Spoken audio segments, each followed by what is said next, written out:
अस्सलाम वालेकुम दोस्तों, वेलकम टू मैथ वीबीएन चैनल। इस वीडियो में मैं आपको सिखाऊंगा कि फ्रैक्शन को असेंडिंग ऑर्डर में या डिसेंडिंग ऑर्डर में कैसे लिख सकते हैं, lowest to highest and highest to lowest कैसे लिख सकते हैं, इनको कंपेयर कैसे कर सकते हैं इंस्टेंटली।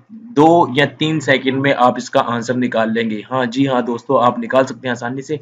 ट्रिक बताऊंगा, एक बहुत आसान ट्रिक है, उसको आप कर लेंगे तो आपको कभी भी ये प्रॉब्लम नहीं होगा, क्योंकि आजकल जो टेस्ट होते हैं उसमें बहुत टाइम शॉर्ट होता है और आपने टेस्ट को जल्दी मैनेज करना होता है। एमसीक्यू का टेस्ट होता है तो आपने इसको करना होता है। तो स्टार्ट करते हैं। अगर सब्सक्राइब नहीं किया तो सब्सक्राइब कर लें। यहाँ पर आपके लिए बहुत सी मैथमेटिक्स पड़ी हुई है, लोअर क्लासेस की, हायर क्लासेस की।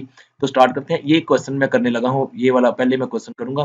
देखिए मेरे पास फ्रैक्शन है 3/4 एंड 4/6। हमने देखते ही इसको कंपेयर करना है। कैसे कंपेयर करना है कि कौन सी छोटी है कौन सी बड़ी है, तो छोटा सा ये इसमें कॉन्सेप्ट है। आपने 4 को यहाँ 4 से मल्टीप्लाई कर देना है तो ये आ जाएगा 16 फ्रेंड, और इसको आपने इससे कर देना है, ये आ जाएगा 18। तो दोस्तों अगर देखा जाए तो यहाँ पे आपके पास आ गया ऊपर 18/4 एंड यहाँ पर आ गया आपके पास 16/6। अब ये देखिए आपके जिसका ये जो जिसकी ऊपर वाली वैल्यू बड़ी है तो ये वाली बड़ी फ्रैक्शन होगी, ये छोटी होगी, तो हम इसको ऐसे लिख देंगे 18/4 इज ग्रेटर देन 16/6। तो इसमें ये वाली फ्रैक्शन बड़ी है और ये छोटी है। ठीक है, असेंडिंग ऑर्डर में लिखेंगे तो 4/6 पहले आएगा और 3/4 बाद में आएगा। तो हम जो नेक्स्ट हमारे पास क्वेश्चन है इस पर हम चलते हैं। ये वाला है मेरे पास 9/12, 11/13 एंड 14/15। इसमें से हमने बताना है। तो बड़ा ये 3 टाइप की हैं, तो इसमें हमें बाज़ दफ़ा थोड़ा सा प्रॉब्लम होता है कि यार हम करें क्या। तो देखें, सबसे पहले जो 3 होती है ना फ्रैक्शन, उसमें ये होता है कि आपने 14/15 इनका जो डिफरेंस, ये इसका दोनों का डिफरेंस है 1। ये आपने इस तरह से रख लेना अपने पास। ठीक है, उसके बाद इसका इसका और इसका आपने डिफरेंस रख लेना है अपने पास, ये है आपके पास 2। इसका और इसका डिफरेंस है 3। मीन अगर आप नहीं समझे तो मैं ये फिर बताता हूँ। 15 और 14 में डिफरेंस 1 है, 11 और 13 में डिफरेंस 2 का है, और 9 और 12 में डिफरेंस है 3 का। तो ये देखिए कि जो सबसे कम डिफरेंस वाली होगी वो आपकी सबसे बड़ी होगी। 14/15 जो है वो सबसे बड़ी फ्रैक्शन है आपकी। ठीक है, उसके बाद उससे कम डिफरेंस वाली कौन सी है, ये तो यहाँ पे आपके उसके बाद है 11/13 एंड उसके बाद जो आपके पास डिफरेंस आ रहा है वो आ रहा है 3 का, तो आपके पास है यहाँ पे 9/12।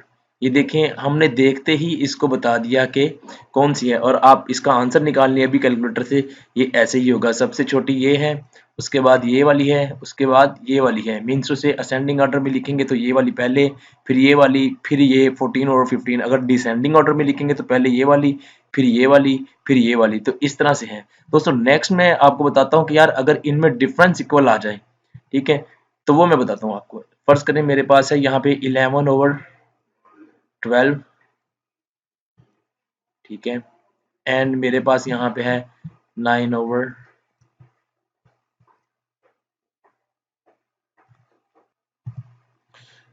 अब ये क्वेश्चन है 11/12, 9/10 एंड 11/13। अब इसमें वही ट्रिक यूज करते हैं। ये देखिए यहाँ पे आपके पास डिफरेंस आ रहा है 1 का, और इसमें भी आपके पास 1 का डिफरेंस आ रहा है। 9 में से 9 और 10 का जो डिफरेंस है 1। अगर इसको देखें तो ये आ जाएगा 2 का डिफरेंस। ये आप अपने माइंड में रख लें, ये तो है ही सबसे छोटी, जिसमें ज्यादा डिफरेंस आ रहा है वो सबसे छोटी है। अब इन दोनों में हम जाते हैं। ये जो हमारे पास है 11/12 और 9/10, इसको हम करने की कोशिश करते हैं। कैसे करना है ये मैं बताता हूँ आपको। ठीक है, तो यहाँ पे है आपके पास है 13। तो ये देखें, इसमें आप सिंपल सा ऐसे कर सकते हैं, 10 को इससे मल्टीप्लाई करते हैं, ये आ जाएगा आपके पास 110, और इसको आप इससे मल्टीप्लाई कर दें, 12 9s are 108। ठीक है, अभी आपको बताया था कि ये देखिए, ये 1/110/12 एंड यहाँ पे आपके पास आ जाएगा 108/10। तो ये देखिए दोस्तों, ये आपके पास आगे दोनों फ्रैक्शन, ये देखें ये 1/10 है, इसमें ये आपकी सबसे इससे बड़ी, ये बड़ी होगी और ये उससे छोटी होगी। तो इसको अरेंज करते हैं 11/13 ये सबसे छोटी। उसके बाद आपके पास आएगी 10 ये वाली, ये आपके पास आ जाएगी 9/10 सबसे 9/10 आ जाएगा। उसके बाद आपके पास जो आएगी फ्रैक्शन वो आएगी आपके पास 11/12। तो इस तरह से आपने इसको कंपेयर कर सकते हैं। वेरी सिंपल वे है, आपको इसको करके देख लें। तो ये है आपके पास सॉल्यूशन। उम्मीद करता हूँ समझ आया होगा, एक छोटा सा ट्रिक है।